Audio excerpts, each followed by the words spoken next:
Telangana cabinet సమావేశంలో కీలక నిర్ణయాలు తీసుకున్నారు. పంట రుణాలు మాఫీ చేయాలని మంత్రివర్గం నిర్ణయించింది.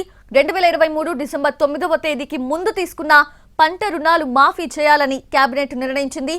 ఏకకాలంలో రుణమాఫీ చేయాలని కూడా నిర్ణయం తీసుకుంది. మంత్రివర్గ సమావేశం తర్వాత సీఎం రేవంత్ మీడియా సమావేశం పెట్టి విధి విధానాలు ప్రకటించబోతున్నారు.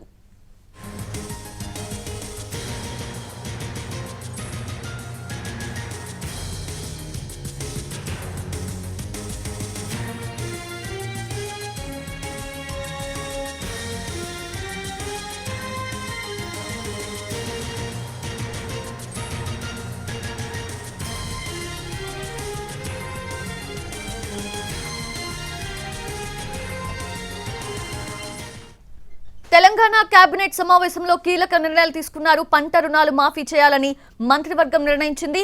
పూర్తి అప్డేట్స్ తెలుసుకుందాము. మా ప్రతినిధి సుధీర్ లైవ్ లో సిద్ధంగా ఉన్నారు. సుధీర్, ఏంటి అంటే 2023 డిసెంబర్ 9వ తేదీకి ముందు తీసుకున్న పంట రుణాలు మాఫీ చేయాలని కేబినెట్ డెసిషన్ తీసుకున్నట్లుగా తెలుస్తోంది. సో అలా చూస్తే ఎంతమంది లబ్ధిదారులు వచ్చే అవకాశం ఉంది? రైతు రుణమాఫీ ప్రధాన ఎజెండాగా తెలంగాణ కేబినెట్ సమావేశంలో చర్చ అయితే జరుగుతుంది. ఇందుకు సంబంధించి గడిచిన 2 గంటలుగా కూడా సెక్రటేరియట్లో ముఖ్యమంత్రి రేవంత్ రెడ్డి అధ్యక్షతన ఈ కేబినెట్ సమావేశం అయితే కొనసాగుతుంది.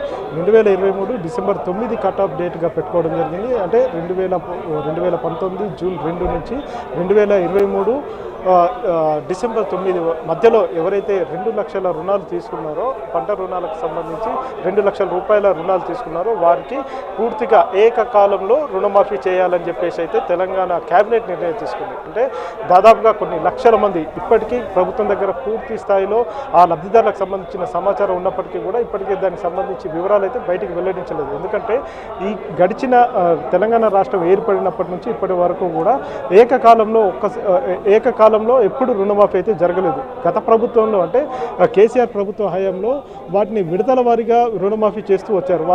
వారి ప్రభుత్వం గతంలో 1 లక్ష రూపాయల రుణమాఫీకి మాత్రమే కట్టుబడి ఉంది. అందులో భాగంగానే గడిచిన 4-5 సంవత్సరాల్లో కూడా దాన్ని సంవత్సరానికి 25,000 చొప్పున మాఫీ చేసుకుంటూ వచ్చారు. పూర్తిగా 1 లక్ష రూపాయలకు మాఫీ చేస్తూ వచ్చారు.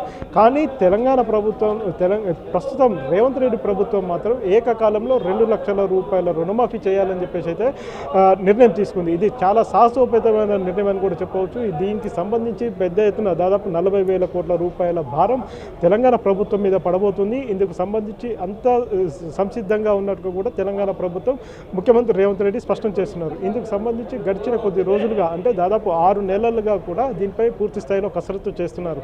తెలంగాణలో ప్రభుత్వం అంటే రేవంత్ రెడ్డి సర్కార్ ఏర్పడడానికి మూల కారణం ఈ రైతు రుణమాఫీ అని కూడా కాంగ్రెస్ నేతలు చెప్తూ వస్తున్నారు. ఎందుకంటే గడిచిన 2 పర్యాయాలు కూడా రుణమాఫీ విషయంలో గత ప్రభుత్వాలు చెప్పినయే ప్రజలు కావచ్చు, రైతులు కావచ్చు, వారంతా కూడా విన్నారు, వారికే ఓట్లు వేశారు. ఇప్పుడు 2 లక్షల రూపాయల రుణమాఫీకి సంబంధించి కూడా కాంగ్రెస్ పార్టీ హామీ ఇచ్చింది కాబట్టి ఆ హామీ ఇక్కడ మెయిన్ హామీగా మారింది. ప్రధాన హామీగా రైతు రుణమాఫీ మారింది. కాబట్టి 2 లక్షల రుణమాఫీ అనేది తక్షణమే చేస్తాం అంటే వారు అధికారంలోకి వచ్చిన వెంటనే చేస్తామని చెప్పినప్పటికీ 6 నెలల సమయం తీసుకున్నారు. ఆ 6 నెలల సమయం ఎందుకోసం అంటే విధి విధానాలను ఖరారు చేయాలని చెప్పేసి. ఇప్పుడు రాష్ట్రంలో ఎంతమంది లబ్ధిదారులు ఉన్నారు అనే విషయానికి సంబంధించి ఒక వివరాలు సేకరించే పనిలో వ్యవసాయ శాఖ, ఆర్థిక శాఖ నిమగ్నమైంది. ఇటీవల కాలంలో బ్యాంకుల దగ్గర నుంచి కావచ్చు, వ్యవసాయ శాఖ అధికారుల దగ్గర నుంచి పూర్తి స్థాయిలో వారి దగ్గర వివరాలు తీసుకునే ప్రయత్నం అయితే చేస్తున్నారు. ఎందుకంటే రాష్ట్ర స్థాయి బ్యాంకులు ఉంటాయి, జాతీయ స్థాయి బ్యాంకులు ఉంటాయి కాబట్టి అడిగిన వెంటనే వారు వివరాలు ఇవ్వడానికి కొంత సమయం అయితే పడుతుంది. వెంటనే ఇచ్చే అవకాశం లేదు కాబట్టి సమయం పట్టింది. కాబట్టి దాదాపుగా 6 నెలల సమయం పట్టింది. ఇప్పటికీ 6 నెలల సమయంలో కూడా ఎంతమంది లబ్ధిదారులు ఉన్నారు, ఎంతమంది లబ్ధిదారులు ఎన్ని లక్షల రూపాయలు తీసుకున్నారు అనే దానికి సంబంధించి కొంత వివరాలు అయితే ఇప్పుడు ముఖ్యమంత్రి రేవంత్ రెడ్డి మీడియా సమక్షంలో వివరించే అవకాశాలు అయితే కనిపిస్తున్నాయి. దీనికి మార్గదర్శకాలుగా పీఎం కిసాన్కి సంబంధించి పీఎం కిసాన్ పథకం ఏదైతే ఉందో అందులో ఉన్న మార్గదర్శకాలనే వీటిని అడాప్ట్ చేసుకోవాలని చెప్పేసి తెలంగాణ ప్రభుత్వం అయితే భావిస్తుంది. అందులో ఉన్న మార్గదర్శకాలను ఒకసారి చూసినట్లయితే అందులో కేంద్ర రాష్ట్ర ప్రభుత్వాల్లో ఉద్యోగులుగా ఉన్నవారు, ఐటీ కడుతున్న వారు, అదేవిధంగా ప్రజాప్రతినిధులు, ఎమ్మెల్యేలు, ఎమ్మెల్సీలు, 10,000 రూపాయల పెన్షన్ తీసుకున్న వారు ఎవరైతే ఉన్నారో వారందరూ కూడా అనర్హులు అవుతారు. అంటే పిఎం కిసాన్ సంబంధించి అందిస్తున్న 6,000 రూపాయలు ఏవైతే ఉన్నాయో అవి సంవత్సరంలో 3 పర్యాయాలు రైతు అకౌంట్లోకి నేరుగా పడిపోతుంటాయి. అంటే ఇది 3 విడతలుగా 2,000 రూపాయలు ఒకసారి, 2,000 రూపాయలు ఒకసారి, 2,000 రూపాయలు ఒకసారి, ఈ విధంగా 3 విడతలుగా కూడా పిఎం కిసాన్ నిధులన్నీ కూడా రైతు అకౌంట్లోనే పడిపోతుంటాయి. కానీ ఇప్పుడు ఆ మార్గదర్శకాలను తెలంగాణ ప్రభుత్వం అడాప్ట్ చేసుకుంటుంది కాబట్టి చాలా వరకు కూడా లబ్ధిదారుల సంఖ్య తగ్గిపోయే అవకాశం అయితే కనిపిస్తుంది. లక్షల్లో లబ్ధిదారులు అయితే ఉన్నట్టుగా ఇప్పటికీ ప్రాథమికంగా అంచనా వేస్తున్నారు. ఇందులో చాలామందిని ఇప్పుడు ప్రభుత్వ ఉద్యోగులు, కేంద్ర ప్రభుత్వ ఉద్యోగులు, రాష్ట్ర ప్రభుత్వ ఉద్యోగులు, 10,000 పైచిలకు పెన్షన్ తీసుకుంటున్న పెన్షన్దారులు, ఐటీ రిటర్న్ ఫైల్ చేస్తున్న వారు, అదే వీరే కాకుండా ప్రజాప్రతినిధులు, మనం చూసుకున్నట్లయితే ప్రజాప్రతినిధులు కూడా చాలా వరకు ఉంటారు. ఎమ్మెల్యేలు, ఎమ్మెల్సీలు, మున్సిపల్ చైర్మన్లు, కార్పొరేషన్ చైర్మన్లు, జెడ్పీ చైర్మన్లు, వీరే కాకుండా రాజ్యాంగబద్ధమైన పదవుల్లో ఉన్నవారు, వీరితో పాటుగా ఇతరత్ర కేటగిరీలో ఉన్నవారు, వీరందరినీ కూడా ఇందులో నుంచి తప్పిస్తారు.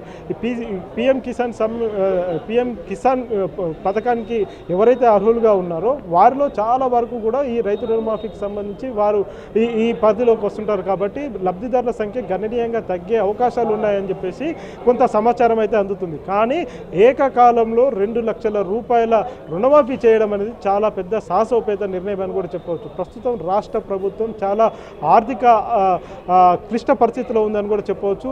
ప్రతిరోజు కూడా ఆర్బీఐ దగ్గర నుంచి అప్పు చేయాల్సిన పరిస్థితి అయితే కనిపిస్తుంది. 40,000 కోట్ల రూపాయలను ఒకేసారి మాఫీ చేయడం అనేది చరిత్రగా నిలిచిపోతుందని చెప్పేసి అయితే భావిస్తుంది. ఇందుకు సంబంధించిన నిర్ణయాలు కావచ్చు, ఇందుకు సంబంధించి మార్గదర్శకాలను రాష్ట్ర ముఖ్యమంత్రి రేవంత్ రెడ్డి సెక్రటేరియట్లో మీడియా సాక్షిగా వివరిస్తారు మరి కాసేపట్లో. ఇందుకు సంబంధించి ఏది ఏమైనప్పటికీ కూడా ఇందిరమ్మ రాజ్యం తీసుకురావాలని చెప్పేసి గతంలో ఎప్పటి నుంచో ప్రచారం చేస్తున్నారు. అది ఇప్పుడు నిజం కాబోతుంది. ఇక మీదట మొత్తం ఇందిరమ్మ రాజ్యం సస్యశ్యామలంగా సుభిక్షంగా మారబోతుంది. రైతులకు పూర్తి స్థాయిలో సంక్షేమం అందిస్తామని చెప్పేసి, రైతులకు వ్యవసాయాన్ని పండుగ చేస్తామని చెప్పేసి రేవంత్ రెడ్డి చెప్తున్నారు. దాన్ని ఆచరించి చూపించే ప్రయత్నం చేస్తామని, అందుకు సంబంధించిన విధి విధానాలను కూడా మరి కాసేపట్లో ప్రకటించే అవకాశాలు కనిపిస్తున్నాయి.